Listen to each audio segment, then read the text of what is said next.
오늘 하나님의 말씀은 구약성경 사사기 4장 3절에서 5절입니다. 야빈 왕은 철병거 900대가 있어 20년 동안 이스라엘 자손을 심히 학대했으므로 이스라엘 자손이 여호와께 부르짖었더라. 그때 랍비돗의 아내 여선지자 드보라가 이스라엘의 사사가 되었는데 그는 에브라임 산지 라마와 베델 사이 드보라의 종려나무 아래에 거주하였고 이스라엘 자손은 그에게 나아가 재판을 받더라.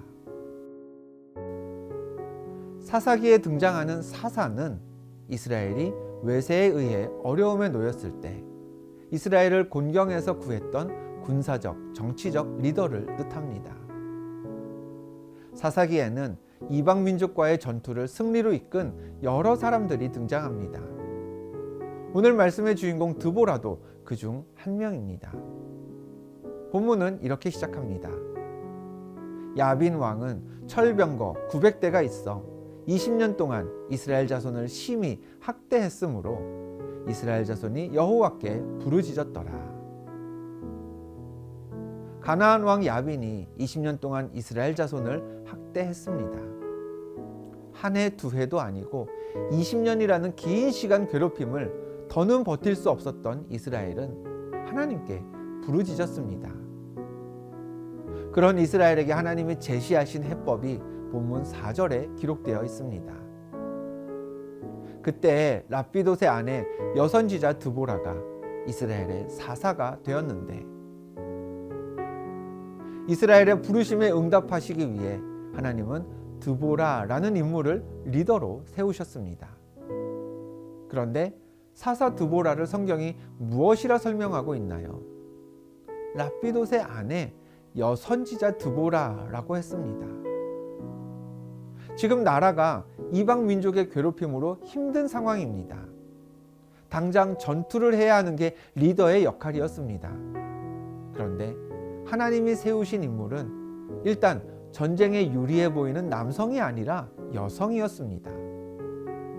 드보라는 이스라엘 역사에서 유일한 여자 사사입니다. 물론 구약시대에도 여성이 리더일 수 있었습니다. 고대로부터 남성 중심으로 기록된 세상 역사에서도 여자로서 나라와 민족을 구했던 인물들 적지 않습니다. 그러나 드보라는 랍비돗의 아내라고만 소개되어 있습니다. 즉 가문이 특출나지 않았다는 뜻입니다. 그렇다고 남편 랍비돗이 대단한 사람도 아니었습니다. 성경에 별다른 기록이 없는, 뭘 했는지 알 수 없는 이름이 랍비돗입니다. 또 드보라가 전투 경험이 많은 인물도 아니었습니다. 전쟁에 대한 지략이 풍부하지도 않았습니다. 말 잘 타고 창과 검을 잘 다룬다고 소개된 것도 아니었고 힘이 세서 수십 명, 수백 명도 거뜬히 쓰러뜨릴 인물은 더더욱 아니었습니다. 드보라는 한 남자의 아내로 살고 있던 지극히 평범한 인물이었습니다. 랍비돗의 아내라는 표현 외에는 소개할 말이 없는 그 시대 이스라엘의 보통의 여인을 하나님은 들어다 민족을 구원한 인물로 쓰셨던 겁니다. 하나님의 세우심에는 특별한 자리나 명칭이 필요하지 않습니다. 하나님은 오늘 지극히 평범한 일상을 살아가는 우리도 하나님의 계획에 따라 하나님의 필요에 따라 하나님이 펼치실 역사에서 사용하실 것입니다. 특별한 큰 일을 맡지 않았다고 하나님의 계획에서 벗어난 게 아님을 기억해야 합니다. 나한테는 특별한 타이틀이 없다고, 내세울 만한 자랑거리가 없다고 하나님 앞에 서기에 부족하다는 생각 버려야 합니다. 이스라엘의 수많은 여성들처럼 한 사람의 아내로 살아가던 드보라가 하나님의 부르심을 받고 민족을 구원할 리더로 세움받았던 것처럼 오늘의 삶에 충실한 우리도 하나님의 일을 할 수 있는 하나님의 도구임을 깨달아야 합니다. 또 하나, 성경은 드보라를 소개하면서 랍비돗의 아내 여선지자 드보라라고 했습니다. 선지자가 누구입니까? 무슨 일 하는 사람인가요? 하나님의 말씀을 먼저 듣고 그 말씀을 세상에 전하는 사람입니다. 이스라엘은 지금 이방 민족의 학대를 받고 있었습니다. 무기를 들고 연합해서 일어나야 했습니다. 전투와 싸움이 필요했죠. 그런데 하나님이 리더로 세우신 사사 드보라는 여전사 드보라가 아니었습니다. 여장군 드보라도 아니었습니다. 여선지자였습니다. 하나님의 말씀을 전하기 위해 세워졌고, 세워진 후에는 하나님 말씀에 따라 사람들을 재판하는 일부터 드보라는 시작했습니다. 적들과 싸우기 전에 하나님의 말씀과 하나님의 기준을 사람들에게 전하는 일부터 해야 했던 것이죠. 문제가 닥치면 우리는 그 문제를 빨리 해결하기 위해 애를 씁니다. 상황이 빠르게 호전되기를 바랍니다. 바뀌어야 할 부분은 얼른 바뀌고, 오랫동안 우리를 낙심케 한 어려움이 있다면 한순간에 딱 끊어지기를 원합니다. 그러나 하나님은 때로 그 모든 변화보다 하나님의 말씀이 먼저 우리 안에 심겨지기를 바라십니다. 마음은 점점 다급해지고 변화에 대한 갈망은 갈수록 깊어갈 때 하나님은 그 순간 가장 무력해 보일 수 있는 말씀에 우리가 집중하기를 원하십니다. 드보라는 당장 이스라엘의 문제를 해결할 수 있는 실제적인 지도자는 아니었습니다.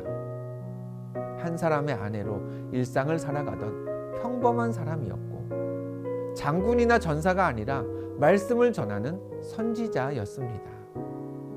그러나 그런 드보라를 통해서도 하나님은 넉넉히 이스라엘을 구원하셨습니다. 필요하다면 드보라 곁에 바락과 야엘 같은 인물들을 붙여주셔서 서로 힘을 합해서라도 하나님의 계획을 완성케 하셨습니다. 내 삶이 지나치게 평범하다 해서 낙심하지 마시길 바랍니다. 평범한 중에도 하나님은 우리를 부르시고 하나님의 계획에 우리를 사용하십니다. 필요한 사람과 함께 여러 모양새로 우리를 선한 일에 사용하십니다. 지금 당장 내가 할 수 있는 일이 없다고 해서 실망해서도 안 됩니다. 먼저 하나님 말씀에 귀를 기울이십시오. 말씀이 귀에 들어오고 말씀이 내 안에 채워지면 그 다음에 하나님이 허락하신 변화가 일어날 것입니다. 오늘은 이렇게 기도하겠습니다. 하나님, 내 삶의 변화를 위해 먼저 하나님 말씀에 귀를 기울이고 말씀으로 우리를 채우며 준비케 하옵소서. 특별히 새해를 준비하는 이때에 새해의 특별한 변화와 반등을 기대하는 이 계절에 더욱더 하나님 말씀에 귀를 기울여야 합니다. 민족의 구원과 해방을 위해 말씀을 전하는 선지자 드보라를 세워서 이스라엘에게 하나님의 생각과 기준을 전하셨던 그 하나님의 역사를 기억하며 나의 가정에서, 일터에서 내 삶에 일어날 변화의 토대가 되는 하나님 말씀을 더 풍성하게 채우며 사시기를 주님의 이름으로 축원합니다. 기도하겠습니다. 하나님, 오늘도 우리는 평범하게 여겨지는 하루를 살아갑니다.